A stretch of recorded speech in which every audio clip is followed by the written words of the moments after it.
Здравейте, приятели! Както виждате, аз се намирам на малки плаж на Арапя. Това тази седмица ще бъде моят офис, от който аз ще ви напиша една или две статийки. В момента искам да ви анонсирам една нова статийка, която току-що написах. Тази статийка се отнася за любимото нещо на всички пушачи. Това е пушенето на плажа.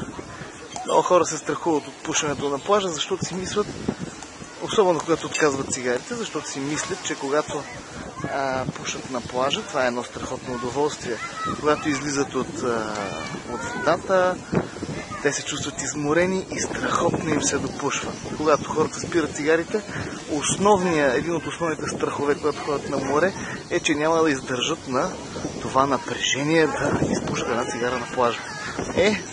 В моята нова статия аз ви разказвам как това нещо, пушенето на цигара на плажа, изобщо не е толкова специално и има един единствен и много прост начин как да преодолеете това нещо. Така че няма откъде да се страхувате.